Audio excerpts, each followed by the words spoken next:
MDH ಜನ ಮಸಾಲಾ. ಈಗ ಕಡಲೆ ಇರಲಿ, ಹಲಸಂದೆ ಬೀಜ, ಕಪ್ಪು ಕಡಲೆ ಅಥವಾ ಬಿಳಿ ಕಡಲೆ, ಎಲ್ಲವೂ ಸ್ವಾದಿಷ್ಟವಾಗುತ್ತೆ. ಧರ್ಮಸ್ಥಳದಲ್ಲಿ ಕಮಲ ಪಡೆ ಶಕ್ತಿ ಪ್ರದರ್ಶನ. ಶವ ಹೂತಿಟ್ಟ ಕೇಸ್ ಪ್ರಕರಣವನ್ನ ಎನ್ಐಎಗೆ ನೀಡಬೇಕೆಂದು ಒತ್ತಾಯ. ಸೌಜನ್ಯ ನಿವಾಸಕ್ಕೆ ಬಿಜೆಪಿ ನಾಯಕರ ಭೇಟಿ. ಇದೆಲ್ಲವನ್ನು ನೋಡೋಣ ಧರ್ಮ ಸಮರ ನ್ಯೂಸ್ ಟಾಪ್ 9 ನಲ್ಲಿ. ಧರ್ಮಸ್ಥಳ ನಿನ್ನೆ ಕೇಸರಿ ಮಯವಾಗಿತ್ತು. ಧರ್ಮಸ್ಥಳದಲ್ಲಿ ಬಿಜೆಪಿ ನಾಯಕರು ಘರ್ಜಿಸಿದ್ರು. ಧರ್ಮಸ್ಥಳ ಚಲೋ ನಡೆಸಿದ ಕಮಲ ಪಡೆ ಧರ್ಮಸ್ಥಳದಲ್ಲಿ ಶಕ್ತಿ ಪ್ರದರ್ಶನ ಮಾಡಿದ್ರು. ಧರ್ಮಸ್ಥಳಕ್ಕೆ ಎಂಟ್ರಿ ಕೊಟ್ಟಿದ್ದ ಕಮಲ ಕಲಿಗಳು ವೀರೇಂದ್ರ ಹೆಗಡೆ ಅವರನ್ನ ಭೇಟಿ ಮಾಡಿದ್ರು. ಬಳಿಕ ಮಂಜುನಾಥ ಸ್ವಾಮಿ ದೇಗುಲಕ್ಕೆ ಭೇಟಿ ನೀಡಿ ದರ್ಶನ ಪಡೆದ್ರು.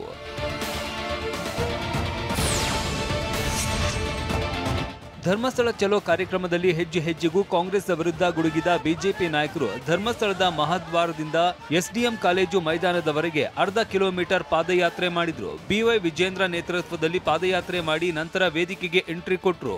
ವೇದಿಕೆ ಮೇಲೆ ಕೇಂದ್ರ ಸಚಿವ ಪ್ರಹ್ಲಾದ್ ಜೋಶಿ, ವಿಪಕ್ಷ ನಾಯಕ ಆರ್ ಅಶೋಕ್, ಬಿಜೆಪಿ ರಾಜ್ಯಾಧ್ಯಕ್ಷ ಬಿವೈ ವಿಜೇಂದ್ರ ಸೇರಿದಂತೆ ಹಲವರು ಗರ್ಜಿಸಿದ್ರು. ಪ್ರಕರಣವನ್ನ ಎನ್ಐಎಗೆ ನೀಡಬೇಕು ಅಂತ ಒತ್ತಾಯಿಸಿದ್ರು. ಈಗಿನ ತನಿಖೆ ಸಮಾಧಾನ ಇಲ್ವಾ ಅಂತ ಪ್ರಶ್ನಿಸಿದ ಡಿಕೆ ಟಾಂಗ್ ಕೊಟ್ರು. ಎನ್ಐಗೆ ಒಪ್ಪಿಸಬೇಕು. ಇದರಿಂದ ದೊಡ್ಡ ಜಾಲ ಇದೆ. ಧರ್ಮಸ್ಥಳದಲ್ಲಿ ಮಾತ್ರ ಇಲ್ಲ, ಇವರು ತಮಿಳುನಾಡಲ್ಲಿದ್ದಾರೆ. ಒಬ್ಬ MP ಇದ್ದಾನೆ ತಮಿಳುನಾಡಲ್ಲಿ. ಈಗ ಮಾಡಿರೋ ತನಿಖೆ ಅವ್ರಿಗೆ ಸಮಾಧಾನ ಇಲ್ವಂತ ಅವರೇ SIT ಬೇಕು ಅಂತ ಹೇಳಿದವ್ರು ಅವರೇ, ಸ್ವಾಗತ ಮಾಡಿದವ್ರು ಅವರೇ, ನ್ಯಾಯ ಕೊಡಬೇಕು ಅಂತ ಅವರು ಬಾಯಿ ಯಾವತ್ತೂ ಬಿಚ್ಚಲಿಲ್ಲ.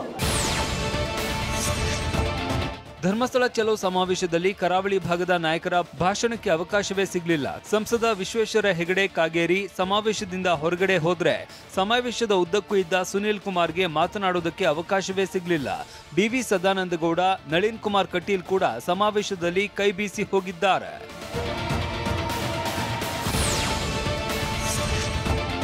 ಧರ್ಮಸ್ಥಳ ಚಲೋ ಸಮಾವೇಶ ಮುಗಿದ ಬಳಿಕ ಬಿಜೆಪಿ ನಾಯಕರು ಸೌಜನ್ಯ ನಿವಾಸಕ್ಕೆ ಭೇಟಿ ನೀಡಿದ್ರು. ಸೌಜನ್ಯ ಪ್ರಕರಣದಲ್ಲಿ ಸುಪ್ರೀಂ ಕೋರ್ಟ್ಗೆ ಹೋಗೋದಾದ್ರೆ ಖರ್ಚು ನೀಡುವ ಭರವಸೆ ನೀಡಿದ್ರು. ಏನೀಗ CBI ಕೋರ್ಟ್ ಆದೇಶ ಆಗಿದೆ, ಅದರ ಮೇಲ್ಮನವಿಯನ್ನ ಸುಪ್ರೀಂ ಕೋರ್ಟ್ ಅಲ್ಲಿ ಅವ್ರು ಮಾಡಿದ್ದೇ ಆದಲ್ಲಿ ಅದೇನು ವೆಚ್ಚಗಳು ಬರ್ತದೆ ಸುಪ್ರೀಂ ಕೋರ್ಟ್ನಲ್ಲೇ, ಆ ವೆಚ್ಚವನ್ನು ಸಂಪೂರ್ಣ ನಾವು ಭಾರತೀಯ ಜನತಾ ಪಾರ್ಟಿ ಅದನ್ನು ಭರಿಸ್ತದೇನೆ. ಅದ್ರ ಬಗ್ಗೆ ತಲೆ ಕೆಡಿಸ್ಕೊಳ್ಬೇಡಿ, ಕಾಳಜಿ ಮಾಡೋದು ಬೇಡ.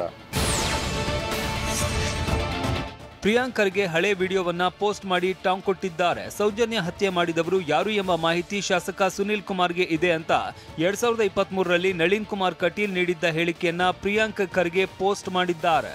ಸುನೀಲ್ ಕುಮಾರ್ ಅವರು ಬಹಳ ಸುಂದರವಾಗಿ ಹೇಳಿ, ಇದರ ಹಿಂದೆ ಯಾರಿದ್ದಾರೆ, ಯಾರು ಕೊಲೆ ಮಾಡಿದ್ದಾರೆ ಅಂತ ಗೊತ್ತಿದೆ ಅಂತ ಹಿಂದೆ ಜನಪ್ರತಿನಿಧಿ ಆಗಿ ಅವರು ಹೇಳಿದ್ದಾರೆ. ಒಂದ್ ಕಡೆ ಬಿಜೆಪಿ ನಾಯಕರು ಧರ್ಮಸ್ಥಳ ಚಲೋ ನಡೆಸಿ ಕಾಂಗ್ರೆಸ್ದೇ ಷಡ್ಯಂತ್ರ ಅಂತ ಆರೋಪಿಸಿದ್ರು. ಇದಕ್ಕೆ ತಿರುಗೇಟು ಕೊಟ್ಟ ಸಿಎಂ ಬಿಜೆಪಿ ಅವರದ್ದು ಡೋಂಗಿತನ ಅಂತ ಕುಟುಕಿದ್ರು. ಅವರು ರಾಜಕೀಯ ಮಾಡ್ತಾ ಇದ್ದಾರೆ. ಈಗ ಬಿಗಿನಿಂಗ್ ನಲ್ಲಿ ಯಾಕೆ ಮಾಡಲಿಲ್ಲ, SIT ಆದಾಗ ಯಾಕೆ ಮಾಡಲಿಲ್ಲ, ಆಮೇಲೆ ಬಹಳ ದಿನಗಳ ನಂತರ ಏನು ಸಿಕ್ಕಲ್ಲ ಅಂತ ಗೊತ್ತಾದ ಮೇಲೆ ಆಮೇಲೆ ಮಾಡೋಕ್ಕೆ ಶುರು ಮಾಡೋದು ಅಲ್ವಾ? ಸೊ ಇದು ಡೋಂಗಿತನ ಅಲ್ವಾ?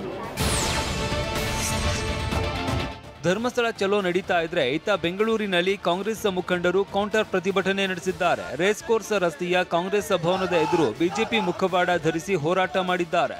ಈ ನಡುವೆ ಬುಧವಾರ ಬೆಳಗ್ಗೆ 7:30ಕ್ಕೆ ಶಾಸಕ ಹರೀಶ್ ಗೌಡ ನೇತೃತ್ವದಲ್ಲಿ ಧರ್ಮಸ್ಥಳ ಯಾತ್ರೆಗೆ ನಿರ್ಧಾರ ಕೈಗೊಳ್ಳಲಾಗಿದೆ.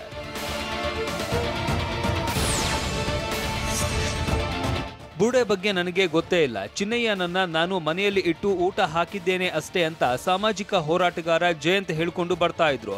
ಆದ್ರೆ ಅಸಲಿಗೆ ಚಿನ್ನಯ್ಯಗೆ ಬುರುಡೆ ತಂದುಕೊಟ್ಟಿದ್ದೇ ಜಯಂತ್ ಅಂತ SIT ಮುಂದೆ ಬಾಯ್ಬಿಟ್ಟಿದ್ದಾನೆ. TV9ಗೆ ಸಿಕ್ಕ ಎಕ್ಸ್ಕ್ಲೂಸಿವ್ ಮಾಹಿತಿ ಪ್ರಕಾರ ಬುರುಡೆಯ ಮೂಲವೇ ಬೆಂಗಳೂರಿನಲ್ಲಿ ಇರುವ ಜಯಂತ್ನ ಬಾಡಿಗೆ ಮನೆಯಂತೆ.